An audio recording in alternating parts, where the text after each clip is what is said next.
Bonjour à tous et à toutes, j'espère que vous allez bien. On se retrouve aujourd'hui pour le début d'un nouveau vlog lecture. Alors on est vendredi et du coup je viens juste de clôturer le dernier vlog, je pense que vous avez l'habitude maintenant, dans lequel du coup je terminais sur le tome 3 de La Roue du Temps. Et je disais d'ailleurs que... mais vraiment je me suis fait... C'est n'importe quoi cette semaine, mon cerveau il a fait n'importe quoi. Je me suis fait vraiment troller par mon cerveau cette semaine, bref, tu sais quoi. Oui, dans la Roue du Temps du coup, une saga qu'à la base je ne comptais pas continuer parce que je voulais la mettre en pause et tout. En fait, en ce moment, mon objectif, c'est de me consacrer à avancer mes sagas en cours prioritaires. Et il se trouve que, là où je dis que mon cerveau m'a trollé, c'est que du coup, mon cerveau n'a eu qu'une envie pendant une semaine, c'était de lire La Roue du Temps, c'est-à-dire une saga que j'avais prévu d'abandonner. Et juste après avoir fini La Roue du Temps, attendez que je l'attrape.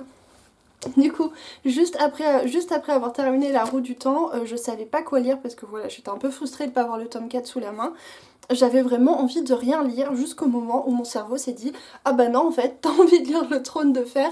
Du coup une saga que là encore j'avais mise en pause, abandonnée depuis des mois voire des années. Franchement je me souviens même pas quand j'ai lu le tome 1 mais c'était il y a super longtemps.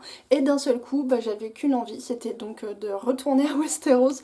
Donc j'ai repris le Trône de Fer de George Martin. Donc du coup j'avais lu le tout premier tome, pas l'intégrale 1 mais le tome 1, et donc je me souviens plus comment il s'appelle, attendez, je regarde ça vite fait. Le Trône de Fer. Ah du coup le tome 1 s'appelle le Trône de Fer et là du coup je suis en train de lire le tome 2, donc le Donjon Rouge. Et voilà, et j'aime beaucoup ma lecture, vraiment je trouve ça super plaisant à lire, même si la plume traduction, je la trouve vraiment horrible, franchement hyper désagréable à lire. Enfin autant c'est agréable de retourner à Westeros, de retrouver ces personnages que je connais. Surtout que la saison 1 de Game of Thrones, enfin les premières saisons je les ai vraiment saignées, je les ai beaucoup regardées. Et que les premières saisons sont vraiment extrêmement fidèles au livre, enfin surtout la saison 1. Franchement quand on lit le livre on a l'impression de regarder la série tellement c'est hyper fidèle, c'est vraiment très proche. Mais alors, donc voilà, c'est pour ça que j'apprécie vraiment ma lecture. Ah bah il y a le petit chat qui est arrivé. Enfin le gros chat. Donc voilà, c'est pour ça que j'apprécie vraiment ma lecture, que je suis vraiment bien dedans, que j'adore ce que je lis, voilà, je suis trop contente d'être là-dedans. Mais alors vraiment la traduction, c'est hyper désagréable à lire. J'ai rarement lu un truc aussi lourd et aussi désagréable. Il y a des phrases du coup qui sont... en fait, toutes les structures syntaxiques et grammaticales ont été excessivement complexifiées ou été modifiées pour faire un style ou quoi, mais sauf que ça marche pas, c'est juste désagréable à lire. Bref, voilà. Mais bref, pour l'instant, du coup, je suis en train de lire ça, ça me plaît beaucoup. Je suis du coup à la page 600 et il me reste du coup 250 pages, quelque chose comme ça pour le terminer. Je pense bien avancer ça aujourd'hui, je suis pas sûre de le terminer aujourd'hui, même si ce serait bien, parce que je voudrais commencer du coup le mois de la fantaisie en commençant ma pile à lire par exemple, parce que sinon je sens que ça va être encore n'importe quoi. Donc voilà, je sais plus ce que je voulais vous dire, j'ai l'impression que je suis un peu partie dans tous les sens. Attendez, bref, et bah du coup sur ce, je vais vous laisser, je vais aller reprendre ma lecture, non, il est là mon livre, du coup je vais aller reprendre ma lecture, et puis voilà, je vous reprends plus tard.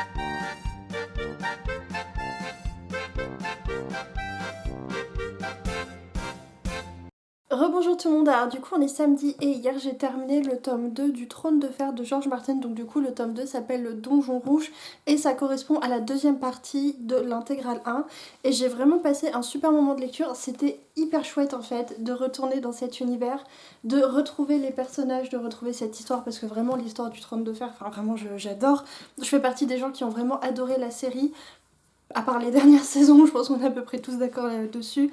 Mais vraiment j'adore cette histoire, j'adore cet univers, voilà, c'est vraiment un plaisir de là-dedans. La série est vraiment hyper fidèle au livre, donc quand tu lis le livre, t'as des flashs de la série qui reviennent, en même temps tu lis certains passages et tu penses à toutes les choses qui vont se passer après et ça fait un sentiment de... Voilà, c'était super chouette, je suis très contente de l'avoir lu, mais la plume traduction, je crois que il me semble que tout ça je vous l'ai déjà dit, mais voilà, la traduction est vraiment indigeste en fait, c'est laborieux à lire, c'est pas... Il y a des moments où tu te demandes est-ce que c'est français ou...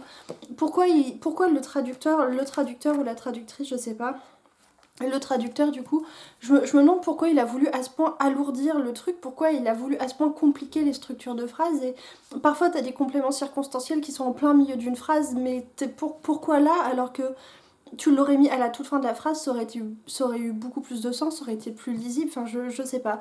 Et très franchement, la plume, ça m'a gênée, ça m'a vraiment gênée, au point qu'il y a certains moments où je passais, enfin voilà, après il y a une partie du roman quand même que j'ai lu en lecture rapide, je sais qu'il y a des gens qui aiment pas du tout la lecture rapide et tout, ça leur hérisse totalement le poil qu'on fasse de la lecture rapide, mais moi quand c'est des relectures, et là en l'occurrence c'est pas une relecture, mais je connais la série par cœur et le premier tome, enfin voilà, c'est très fidèle. J'avais un peu cette impression de relecture et du coup il y a des passages que je saute ou que je lis plus vite, enfin je saute pas des pages entières mais voilà je lis en lecture rapide, voilà c'est quelque chose que je fais assez souvent et du coup le fait que la plume soit si laborieuse ça m'a incité encore plus à faire de la lecture rapide parce qu'il n'y avait aucun plaisir du style. Quand c'est un livre qui est vraiment bien écrit, t'aimes bien te poser et profiter de la plume et te laisser immerger et tout. Et là, j'ai tellement de mal avec la traduction que juste je le lis très vite parce que je veux avoir l'histoire, je veux arriver au passage que j'aime bien, je veux savoir ce qui se passe. Mais j'ai pas envie de m'attarder parce que je trouve que c'est pas très agréable à lire. Bon après je crache pas sur la enfin je crache pas, j'ai un petit peu critiqué la traduction, un peu beaucoup, mais j'ai conscience voilà, que le boulot de traducteur c'est très difficile et qu'il a sûrement fait de son mieux avec les exigences qu'on lui avait données et qu'il avait, voilà j'imagine, j'en sais rien, un cahier des charges ou je sais pas quoi. Mais personnellement je trouve que c'est indigeste et pourtant on m'a dit plusieurs fois que en VO c'était très accessible, très facile à lire du coup. Bah ma foi c'est bien dommage. Donc voilà bref et bah du coup on est le 1er mai donc du coup le premier jour pardon du mois de la fantaisie et j'ai pas choisi ma lecture. J'hésite fortement entre ces deux lectures. J'ai très envie de continuer sur ma lancée et de poursuivre un petit peu le Trône de Fer. Là encore, j'ai un petit peu l'impression de me faire troller par mon cerveau parce que c'est une saga que j'avais arrêté de lire pendant super longtemps et que j'avais aucune intention de reprendre parce que je voulais pas continuer cette saga tant que le prochain tome, enfin la suite n'était pas sortie. Je me disais ça c'est un coup, on va jamais avoir la suite et ça me saoule, ça me faisait pas envie, enfin j'avais pas envie de lire cette saga. Et en ce moment j'ai très envie de la lire donc du coup voilà ça m'embête un petit peu parce que c'est vraiment une saga que... qu'à la base je comptais pas lire donc, donc voilà. Et sinon j'aimerais beaucoup aussi lire le tome 2 des Dieux Sauvages de Lionel Davoust et ce tome là, enfin ce livre là il a le mérite d'être dans ma pile à lire du mois de la fantaisie parce que Game of Thrones là que je me suis motivée à lire dernièrement il est absolument pas dans ma pile à lire donc voilà. Donc voilà j'hésite entre les deux, franchement je vous avoue que ma raison me dit plutôt lis Le Verrou du Fleuve, lis Lionel Davoust parce que voilà c'est un livre qui te fait très envie, qui est dans ta pile à lire et c'est une saga qui est en cours et les tomes paraissent régulièrement donc c'est une saga tu es sûr que tu vas voir la fin alors que ça... Donc voilà, je sais pas ce que je vais lire, je vais me décider tout prochainement et puis je vais commencer ma lecture. Je vous tiendrai au courant du coup, dimanche ou enfin demain ou la semaine prochaine. Ce soir c'est le Cornet Quiz sur la chaîne Twitch de Cornelius, ça va être très chouette, j'ai hâte de voir ça et normalement demain demain dimanche, normalement ce sera le live SF avec Jen sur la chaîne de Michaela. Donc voilà, et bah bref, du coup sur ce, je vous laisse ici et puis je vous reprends plus tard. Rebonjour tout le monde, alors du coup on est lundi, il est 14h30, je viens juste de filmer pour Instagram la chanson de la galette saucisse parce que je sais pas si vous avez suivi dernièrement, mais j'avais promis voilà que je chanterais galette saucisse je t'aime sur Instagram si à un moment vous trouviez les livres, enfin bref il y avait eu un jeu et je devais le faire, donc voilà je viens juste de le faire, c'était assez marrant mais franchement vous allez voir que je chante comme une casserole, vraiment c'est catastrophique, mais voilà bref du coup je voulais vous parler de mes lectures parce que je crois que la dernière fois que je vous avais laissé j'hésitais entre ces deux lectures et du coup en fait je lis les deux, enfin j'ai terminé en fait ce que je me suis dit c'est que comme le tome 2, enfin l'intégrale 2 alors attendez je recommence, l'intégrale 2 du Trône de Fer est divisée en 3 romans qui font à peu près 300 pages chacun, un petit peu plus de 300 pages chacun et je me suis dit que 300 pages c'était pas très long et ça se lisait assez vite. Du coup ce que j'ai fait c'est oh là là, décidément j'ai du mal. Du coup ce que j'ai fait c'est que j'ai lu le premier tome de l'intégrale, du coup le tome 3 de la saga. et c'était ma foi très sympathique. J'ai beaucoup aimé ma lecture, voilà, comme d'habitude. Enfin, comme la dernière fois je vous en avais parlé déjà, je suis vraiment bien dans cette saga et j'ai vraiment envie de la continuer. Donc voilà, j'ai lu le tome 3 et là je fais une pause du coup dans le Trône de Fer en lisant ma pile à lire du mois de la fantaisie, et j'ai commencé du coup le tome 2 de la saga Les Dieux Sauvages, donc Le Verrou du Fleuve de Lionel Davoust, et j'ai lu qu'une... j'ai même pas lu 100 pages, j'ai lu 80 pages hier, parce qu'en fait hier soir il y avait le live chez Michaela, le live sur la science-fiction, et c'était vraiment très cool, mais on a quand même fini un petit peu tard, enfin on n'a pas fini hyper tard, mais encore fallait manger, se doucher et tout après, donc je vous avoue que quand je me suis mise au lit, j'avais plus très envie de lire, mais je vais continuer ça aujourd'hui. J'aimerais bien ne pas... Il est un petit peu long celui-ci quand même. Il est moins long que le premier tome, mais il fait quand même 660 pages. Donc voilà, ça va être la lecture qui va m'accompagner cette semaine, je pense. Enfin, en tout cas, ce début de semaine. Et je pense, si l'envie m'est pas passée à la fin de celui-ci, que du coup, je lirai le tome 2 de l'intégrale et qu'ensuite, je lirai une autre lecture. Oh là, décidément, je suis désolée. Et qu'ensuite, je lirai une autre lecture de ma pile à lire du mois de fantaisie. Du mois de la fantaisie, mais c'est pas possible. Que disais-je ? Normalement demain je vais chez le médecin et c'est trop chiant, j'ai vraiment trop la flemme, mais il faut vraiment que j'y aille. Et du coup pour me motiver à aller chez le médecin, je me suis dit que j'en profiterais pour passer à la librairie chercher le tome 3 de Iskari, que j'avais très envie de lire aussi. Donc voilà, peut-être que quand j'aurai le tome 3 d'Iskari, j'aurai surtout envie de lire ça. On verra. Donc voilà où j'en suis. J'ai pas grand chose de plus à vous dire parce que j'ai pas assez avancé là-dedans pour vous en parler. Ouais non, j'ai vraiment pas assez avancé pour vous en parler. Et puis bah le Trône de Fer, je vous en ai déjà pas mal parlé. Donc voilà, du coup je vais m'arrêter ici et puis voilà, je vous reprends plus tard. Rebonjour tout le monde, alors du coup on est mercredi, je me souviens plus exactement de quel jour j'avais filmé la dernière fois, mais il me semble que la dernière fois que j'avais filmé c'est parce que je venais juste de commencer le tome 2 des Dieux Sauvages de Lionel Davoust, donc le Verrou du Fleuve, et là je suis encore dedans, je l'ai presque terminé. Ouais c'est ça, il me reste Attendez, il me reste combien de pages? Parce que moi je sais pas compter. Il me reste à peu près 150 pages pour le finir et franchement il est vraiment très bien. Il est aussi bon que le tome 1, même si j'ai une petite préférence quand même pour l'instant pour le tome 1 parce que j'adore en fait les premiers tomes de saga avec la découverte de l'univers, la découverte des personnages, et du coup bah forcément dans le tome 2 on connaît déjà un petit peu tout ce monde là, et en plus j'étais un petit peu déçue parce qu'il y avait deux personnages que j'aimais énormément dans le tome 1 qu'on retrouve que très tardivement dans le tome 2, donc du coup voilà, ça m'a un petit peu manqué dans la première partie du livre, mais sinon c'est vraiment génial, c'est vraiment excellent. En fait c'est des livres, je vois pas défiler les pages tellement je suis bien dedans, tellement c'est happant, tellement... Bah en fait tellement je suis attachée au personnage, tellement je suis... Comment dire... C'est ce que je vous disais en fait pour le tome 1, c'est que je suis tellement à fond dedans que je suis hyper... c'est quoi que je cherche comme... Comment dire ? En fait je suis hyper impliquée dans ma lecture et du coup quand il se passe quelque chose, et ben je vis tout avec les personnages, je vis l'action, je vis l'injustice, voilà, donc bref. En tout cas c'est des livres que j'aime beaucoup, je vais pas trop vous parler du détail, du résumé, de tout ce qui se passe dans ce tome 2 parce que ce serait trop spoiler le tome 1, mais disons que dans le tome 2 on reste beaucoup plus centré à un seul endroit du royaume, à un endroit qui est stratégiquement très important dans la guerre qui oppose en gros le bien et le mal. Et du coup c'est assez intéressant, il y a des choses assez cool qui se mettent en place, on apprend, enfin on découvre davantage certains personnages et c'est vraiment très cool. Il y a des nouveaux persos aussi qui arrivent et qui sont vraiment très sympas. Je pense du coup que je reviendrai dessus et que je vous ferai peut-être un résumé un petit peu plus approfondi quand je l'aurai terminé. Mais voilà, pour l'instant je suis en train de lire ça, j'aime énormément. Je pense que je vais le finir aujourd'hui parce qu'il me reste, voilà, il me reste 150 pages à lire pour le terminer. Donc voilà, je suis en train de lire ça. Et voilà, bref, du coup je vous laisse ici et je vous reprends plus tard.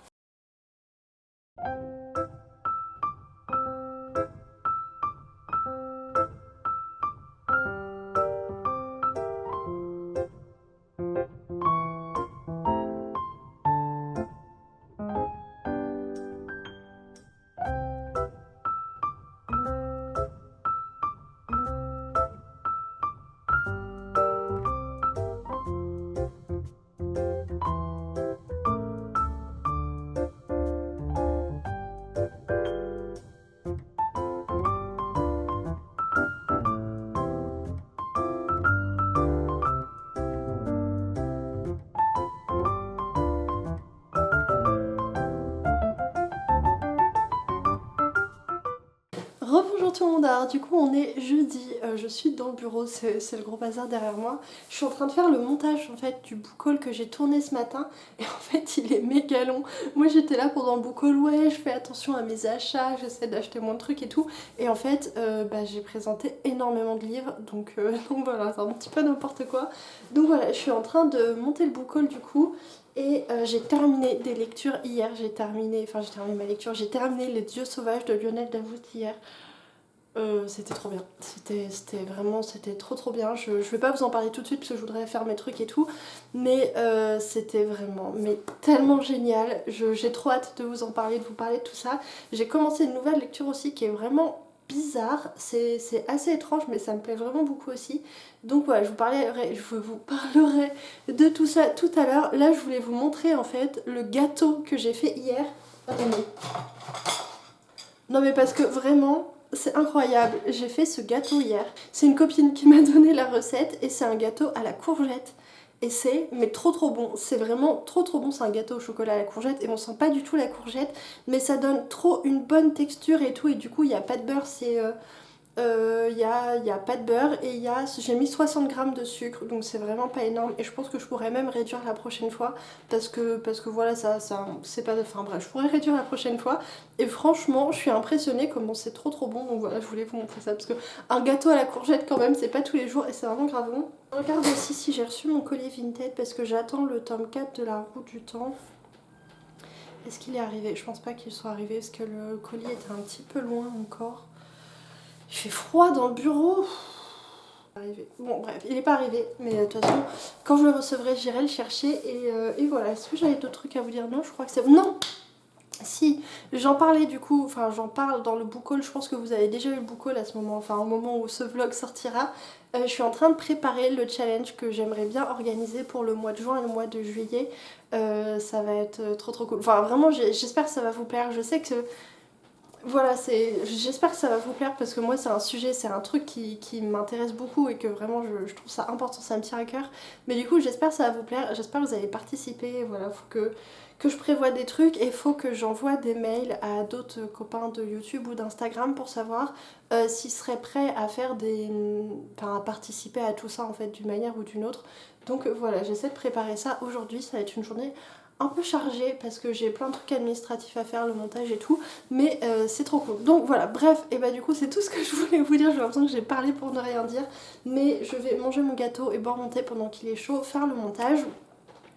Et puis voilà, bref, je vous parlerai, je vous reprends du coup tout à l'heure pour vous parler de Lionel Davoust et j'ai trop hâte de vous parler de tout ça.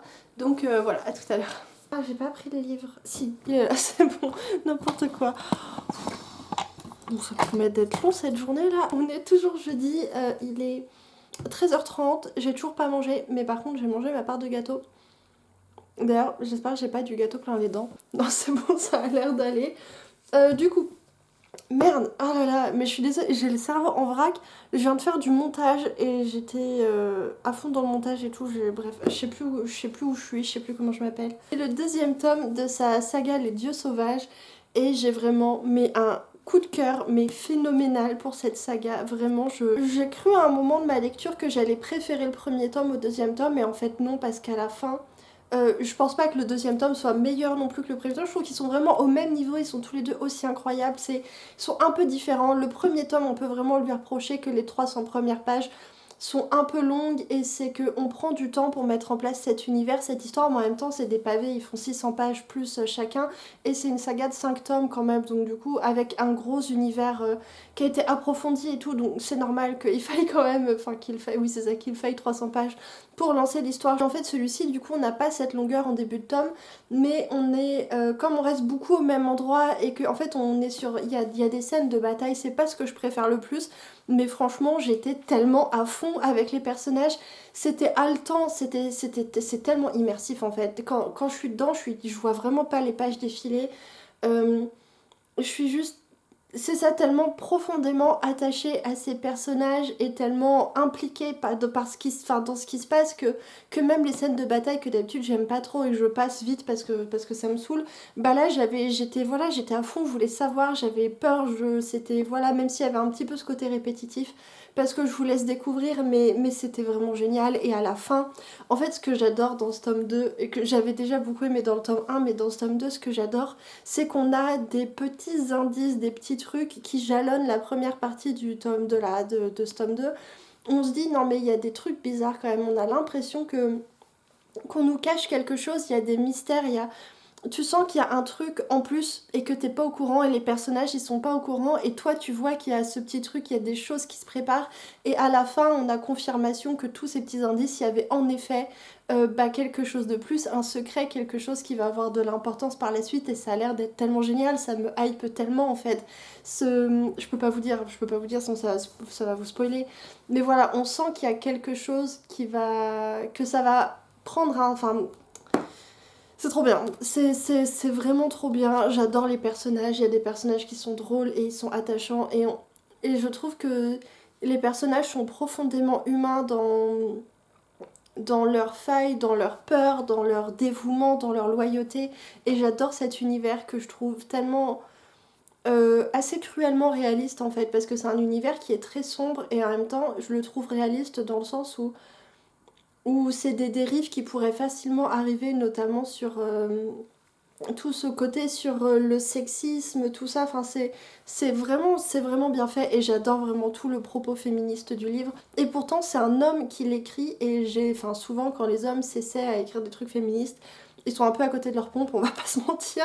Et là, on sent que c'est pas du pipeau, on sent vraiment que l'auteur c'est quelque chose qui l'intéresse, qui le révolte. Et on sent que c'est vrai en fait. On sent que l'auteur il se force pas, que c'est vraiment quelque chose qui l'intéresse. Et on sent que. Enfin vraiment c'est vraiment super. Vraiment je peux que vous recommander cette saga parce que pour l'instant c'est vraiment vraiment génial. J'aime tout, j'aime les personnages, j'aime l'univers, j'aime l'histoire. Je vous en ai même pas reparlé. Je vous ai même pas refait le résumé, mais parce que j'en ai déjà pas mal parlé de ce bouquin, enfin du premier tome. C'est en gros, en très très gros, je vous invite, si ça vous intéresse, je vous invite à regarder la vidéo où je parle du coup plutôt de ce premier tome. En fait, on est dans un univers où il y a deux dieux. Il y a un dieu supposément gentil qui s'appelle le dieu Wer et un dieu supposément méchant qui s'appelle Aska. Et en fait, il y a quelques années, enfin des générations et des générations, il y a eu une sorte d'apocalypse magico-religieuse, c'est pas très clair, qui a eu pas mal d'incidences sur le monde parce que ça a créé dans cet univers des espèces de zones d'instabilité magique avec ce qu'on appelle des anomalies qui sont des espèces de trucs magiques qui altèrent l'univers, Bref, je vous laisse découvrir, c'est un peu spécial. Et en fait, le dieu Wer, du coup, le gentil dieu, a vaincu le méchant dieu et l'a exilé de l'autre côté de la frontière du royaume, sauf qu'en fait, le méchant dieu a trouvé un prophète et a réuni des armées pour revenir sur le royaume et reconquérir le royaume. Et on va suivre plusieurs personnages, notamment plusieurs personnages plus ou moins importants, ça dépend, mais le personnage principal, c'est une jeune femme qui s'appelle Merian, qui est trappeuse, qui est une exclue, une paria, parce qu'en fait on est dans une société où les femmes sont des moins que rien, sont méprisées, n'ont pas de statut, sont vraiment, voilà, c'est une société profondément sexiste. Et en fait on va suivre Merian qui par un concours de circonstances, enfin bref, qui totalement malgré elle se retrouve messagère de Dieu, messagère de Wer, c'est-à-dire qu'elle devient... en fait, Dieu s'exprime à travers elle, il parle dans sa tête et du coup, il lui donne des ordres, des informations. En fait, elle est missionnée par Dieu pour sauver le royaume des envahisseurs du méchant Dieu. Et elle se retrouve parachutée là-dedans, sachant que, bah voilà, comme c'est une femme, on va lui mettre plein de bâtons dans les roues, le clergé officiel va pas reconnaître son existence, et ensuite, en plus de tout ça, il y a tout un tas d'intrigues politiques, parce qu'on est sur un royaume qui est divisé en plusieurs grands-duchés, et chaque duché a sa souveraineté, a son grand-duc, enfin son roi techniquement, même s'il y a un roi du royaume, enfin de tout le monde, et en fait, le roi est mort, il y a des problèmes de succession et on va suivre notamment l'héritier du trône. Vraiment c'est vraiment bien. Je sais pas quoi trop. En fait c'est difficile de vous en parler en disant autre chose que c'est vraiment bien, lisez-le parce que si vous aimez la fantaisie, les pavés, En fait c'est un univers qui a... On pourrait se dire ouais c'est pas très original, un gentil dieu, un méchant dieu et deux armées qui se battent, mais en fait c'est tellement plus que ça parce qu'il y a tellement de petites choses originales et notamment tout cet univers qui a ce côté post-apo un peu science fantasy où il y a un... c'est assez intéressant parce qu'on se dit toujours ah mais ça pourrait être notre univers mais dans un futur très lointain où ça aurait connardisé, ce serait passé des trucs magiques et tout parce qu'il y a tout un truc sur la technologie qui est hyper intéressant et c'est vraiment chouette et il y a tous ces trucs, ces mystères autour des dieux, qu'est-ce qui s'est vraiment passé entre les dieux, est-ce qu'il n'y aurait pas des choses qu'on nous cache et toute cette ambivalence parce que le gentil dieu, celui qui est censé être le gentil dieu, il est pas franchement hyper sympathique et donc du coup ça pose plein de questions. C'est vraiment des livres, je trouve qu'il y a quelque chose d'assez fascinant et tellement immersif dans cet univers et dans cette histoire que là je l'ai terminé hier et j'ai essayé, enfin j'ai commencé une nouvelle lecture mais ça me manque en fait, j'ai trop envie d'y retourner, j'ai trop envie d'avoir la suite parce que c'était vraiment trop bien. Donc voilà, j'en parlais sur Instagram, j'en parlais un petit peu sur Discord, je crois que c'est ma nouvelle saga préférée parce que voilà, comme je le disais, j'adore les archives de Rochard, les archives de Rochard c'est voilà une de mes sagas préférées, mais en ce moment la saga qui m'emballe le plus, qui me hype le plus et qui voilà, qui me plaît le plus c'est celle-ci parce que ça me fait vraiment vibrer en fait, il y a vraiment quelque chose dans cette saga qui me touche et qui m'emporte et qui fait que vraiment je suis dans un état d'immersion hyper important en fait. Et c'est ce que, enfin, c'est pas, il n'y a pas que ça que je recherche dans une lecture, mais notamment ce que j'aime, enfin, une des choses que je recherche dans mes lectures, c'est d'être totalement plongée dans l'univers, d'être vraiment, ben voilà, investie, d'être voilà, en immersion dans l'univers, d'être dans cette bulle de lecture où je vois pas le temps passer.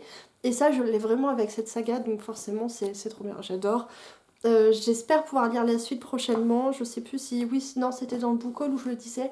J'ai envoyé un mail aux éditions critiques pour savoir s'ils pouvaient m'envoyer la suite. Mais comme c'est une maison d'édition indépendante, je pense pas qu'ils aient un très gros budget pour les services presse. Donc voilà, je n'ai pas trop d'espoir qu'ils me disent oui, mais je tente quand même parce que voilà, ce serait vraiment trop cool. Et, euh, et en plus, ça rentrerait parfaitement dans mon envie de faire ce challenge en juin et en juillet. Du coup, oui, parce que je pense d'ici... Je sais pas, alors, je vais vous en parler maintenant, mais je suis pas sûre que l'annonce officielle sera faite. Mais c'est pas grave, en fait, en juin et en juillet, je voudrais faire un challenge de SFFF, mais du coup orienté vers les auteurs de fantasy, enfin, les auteurs en fait francophones, auteurs et autrices francophones. Du coup, en fait, je voudrais faire un challenge qui mettrait en avant les auteurs et autrices de fantasy, science-fiction, fantastique français. Parce que c'est vrai qu'on lit quand même beaucoup de littérature de l'imaginaire étrangère, beaucoup d'anglophones en fait, Brandon Sanderson, Steven Erikson, Becky Chambers, N.K. Jemisin, tous mes grands favoris, c'est surtout des auteurs anglais, enfin anglophones, et je me dis que ça pourrait être très sympa, donc voilà, je vais organiser un petit challenge comme ça sera sur un mois, et du coup si j'avais le tome 3 et le tome 4, je pourrais les lire en fait à ce moment-là, et ce serait vraiment trop cool. J'ai mal au crâne, oh là là, j'ai mal à la tête. Ça c'est parce que j'ai trop parlé. Donc voilà pour la lecture que je viens juste de finir, qui était vraiment géniale et qui met la barre très haute pour le reste de mes lectures du mois de la fantaisie. Oui, parce que du coup c'est mon premier livre lu de ma pile à lire du mois de la fantaisie. Et ça c'est très cool parce que Game of Thrones que j'ai lu avant n'était pas dans ma palle. Et attendez que je rechoppe mon truc. Alors... Et du coup hier soir j'ai commencé La Tour du Freux de Anne Leckie qui à la base n'était pas dans ma pile à lire du mois de la fantaisie mais qui rentre pas mal dans la catégorie des créatures volantes. Ça rentre pas mal parce qu'on va parler du Freux et si je me trompe pas le Freux c'est enfin la Tour du Freux et si je me trompe pas le Freux c'est un corbeau.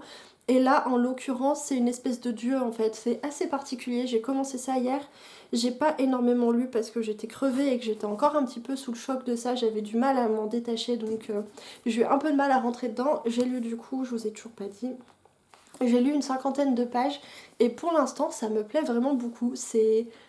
Alors c'est vraiment assez étonnant, c'est particulier, pour l'instant je sais pas trop où on va parce que c'est un peu spécial. Mais il y a quelque chose qui me plaît beaucoup et il y a des moments qui sont assez captivants et donc du coup voilà j'ai assez hâte de continuer ça. Je pense que je vais essayer de me plonger là-dedans assez tôt dans la soirée pour bien l'avancer parce que voilà ça me plaît pas mal. Je peux pas vous en dire grand chose du coup parce que pour l'instant c'est assez nébuleux ce qui se passe dans cette histoire. Voilà bref j'ai trop parlé et j'ai super mal à la tête donc du coup je vais m'arrêter là. Attendez parce que je... Donc voilà, du coup je vais m'arrêter là, je pense que je vais aller essayer de me faire un truc à manger quand même parce que se nourrir de gâteaux c'est sympa mais bon ça cale pas le ventre. Donc voilà, et oui je vous ai dit mon gâteau il était méga bon, mon gâteau à la courgette il me semble... Oula je vais me mettre le doigt dans le nez, non mais je suis fatiguée n'importe quoi. Oui je crois que je vous ai dit que le gâteau était bon, faut que j'arrête de parler. Je vous laisse ici du coup et puis je vous reprends plus tard.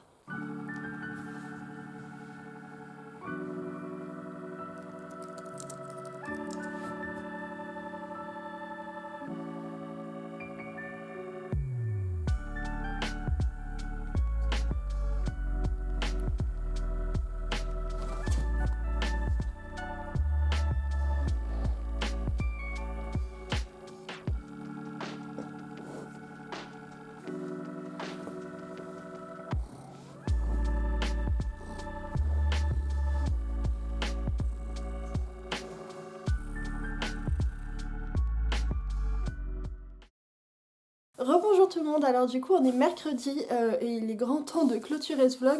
Ça fait plusieurs jours en fait que j'ai terminé ma lecture, je l'ai terminé ce week-end, mais je sais pas, j'avais la flemme, de reprendre la caméra, de faire une chronique, de clôturer tout ça, donc voilà, j'ai un petit peu laissé traîner, mais voilà, du coup je vais vous faire ça maintenant, je vais vous parler du coup de la Tour du Freux que j'ai terminé ce week-end et qui a été franchement une bonne lecture. C'était assez déroutant, je m'attendais pas à ça.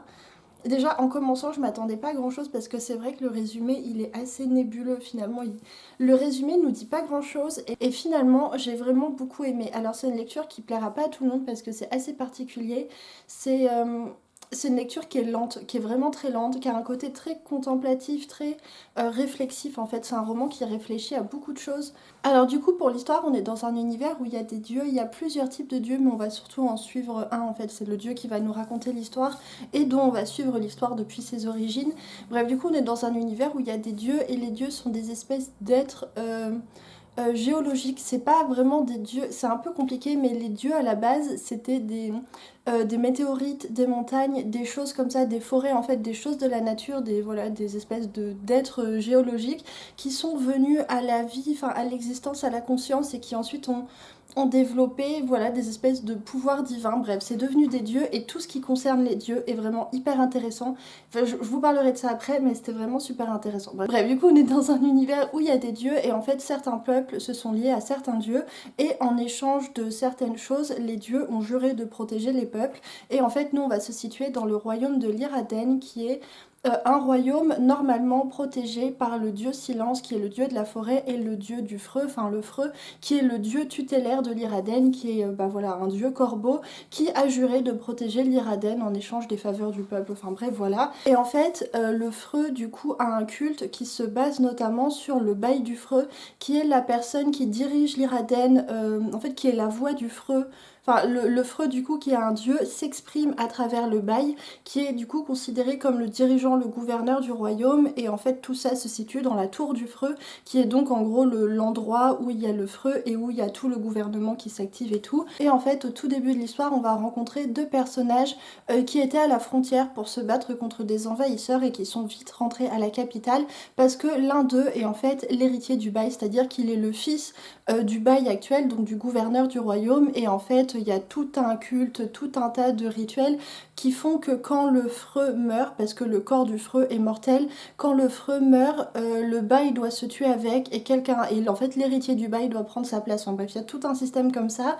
Et bref, du coup, l'héritier du bail doit rentrer à la capitale pour devenir le bail et prendre la place de son père. Et du coup, il y va avec son aide de camp qui est un ami, qui est une personne en qui il a confiance. Et ils vont tous les deux à la capitale pour découvrir qu'en fait, il y a eu magouille, il s'est passé des choses, ils arrivent et la situation n'est pas du tout telle qu'ils l'avaient espéré, enfin telle qu'ils l'attendaient, parce qu'il y a eu complot, il y a eu trahison, il y a eu des choses comme ça, bref, je vous laisse découvrir tout ça. Et on va suivre du coup en fait on va les suivre à la capitale comme ça, qui vont essayer de découvrir ce qui s'est passé. Voilà, on va suivre cette histoire, mais ça c'est qu'une partie du livre, parce qu'en fait on va alterner entre plusieurs choses, entre plusieurs moments, plusieurs histoires finalement. C'est le narrateur en fait, c'est un dieu. La personne qui nous parle, qui nous raconte son histoire, c'est un dieu, c'est le dieu, comment il s'appelle la force, enfin bref, je vous laisse découvrir le nom du dieu, c'est pas très important, mais c'est un dieu qui nous raconte l'histoire. Et en fait, la narration va être entrecoupée de plusieurs moments. Va y avoir les moments où le dieu nous raconte son histoire, nous raconte le tout début, de son... Et ça, je crois que c'est les moments que j'ai préférés. Je trouvais que c'était vraiment captivant en fait, parce que c'était ce dieu qui vient à l'existence, qui vient à la conscience et qui voit en fait, parce que comme c'est une montagne depuis l'aube des temps, depuis le tout début de la vie sur Terre, qui va voir la Terre évoluer autour de lui, qui va voir le paysage bouger, qui va voir les glaciers fondre, la mer le recouvrir, qui va voir l'évolution des espèces, qui va voir les premiers amphibiens et ensuite tout ce qui va se passer jusqu'à ce qu'il y ait de la vie humaine et qui va voir le développement des sociétés, qui va devenir Dieu avec le développement des sociétés. Et c'était vraiment captivant. J'ai trouvé que c'est des passages qui m'ont emporté. J'ai trouvé qu'il y avait une grande puissance évocatrice dans ces passages-là. Et j'ai adoré, j'ai vraiment adoré ces passages-là. Donc voilà, en fait, on va suivre ce dieu qui va raconter son histoire depuis le tout début. Et en fait, là où ça va prendre un petit peu d'ampleur, c'est quand il va commencer à devenir le dieu d'un peuple et qui va se retrouver mêlé à d'autres histoires de dieux. Et là, il va se passer d'autres choses qui vont, voilà, qui vont avoir un impact en fait sur la deuxième histoire qu'on nous raconte. Donc voilà, en fait, on a ces deux histoires qui s'intercalent et qui se font écho l'une à l'autre. L'histoire du dieu qui raconte lui-même, qui raconte sa propre histoire. Et en parallèle, le dieu, du coup, toujours le même dieu, qui raconte l'histoire du personnage en lui parlant à lui, puisqu'en fait, il s'adresse, c'est une narration avec du tu, vous savez, c'est... Il nous raconte l'histoire du personnage en s'adressant au personnage. C'est assez déroutant. Je pense que c'est pour ça, enfin c'est un des éléments pour lesquels cette lecture plaira pas forcément à tout le monde, parce que cette narration est un peu bizarre. Et en plus, c'est un roman qui est pas très dynamique en fait. C'est un roman où il se passe pas grand chose, où c'est très lent, c'est contemplatif en fait, parce que c'est pas un roman d'aventure, c'est pas un roman qui est vraiment là pour nous raconter une histoire. C'est plutôt un roman qui est très réflexif sur plein de choses. En fait, j'ai trouvé qu'il y avait vraiment une grande complexité de la réflexion sur plein de sujets, sur le sujet des dieux, de la magie, de la langue. Si vous êtes intéressé par tout ce qui touche à la linguistique, ça va vous plaire, parce que vraiment le fonctionnement du pouvoir des dieux est lié à la langue, est lié aux mots qu'ils utilisent, et c'était vraiment super intéressant. Vraiment, j'ai adoré tous ces passages-là. J'ai trouvé aussi qu'il y avait une réflexion sur le statut du personnage, des personnages secondaires. C'était hyper intéressant en fait. C'était une lecture qui était franchement intéressante, qui était par moments vraiment captivante. Je trouvais que c'était hyper original. Oui, je l'ai pas précisé. C'est que c'est un roman, et c'est vraiment une des choses que j'ai le plus apprécié dans ma lecture. C'est un roman qui est hyper original en fait. J'avais jamais lu ça. Et d'ailleurs, c'est sur la 4e de couverture. Oui, c'est Patrick Rothfuss, donc du coup l'auteur du Nom du vent. Ils ont mis une des citations de Patrick Rothfuss à propos du livre, et je pense que c'est assez intéressant parce que c'est vraiment l'impression que j'ai eue. Il dit: j'ai lu de la fantaisie toute ma vie, après toutes ces années qu'il est bon de lire quelque chose d'aussi fantastiquement différent. Et c'est vrai, j'ai vraiment eu cette impression à la lecture de lire quelque chose de, voilà, en tout point original, de différent en fait, et ça m'a beaucoup plu, voilà, ça m'a beaucoup plu. Je pense qu'il faut le lire dans un certain mood, parce que c'est sûr que si vous attendez à du récit d'aventure, lisez pas ça, vous allez vous faire chier. Mais si vous avez envie de lire quelque chose d'autre, quelque chose de différent, voilà. Ça m'a beaucoup fait penser, et d'ailleurs je le recommande à toutes les personnes qui ont adoré Terre-Mère d'Ursula Le Guin, parce qu'on est sur quelque chose qui ressemble un petit peu dans le rythme, dans l'aspect contemplatif et réflexif. C'est vraiment, vraiment je pense que si vous avez aimé Terre-Mère d'Ursula Le Guin, vous allez beaucoup aimer celui-ci, parce qu'on est sur le même genre, enfin on est sur la même volonté, je sais pas trop comment expliquer, mais ça se ressemble, enfin il y a beaucoup de choses qui m'y ont fait penser, et je pense vraiment que si vous avez aimé si vous avez aimé Ursula Le Guin, celui-ci vous plaira beaucoup. Donc voilà, bah du coup sur ce, j'espère que la vidéo vous a plu, je vous souhaite de bonnes lectures, une bonne semaine, et je vous dis à la semaine prochaine pour une nouvelle vidéo.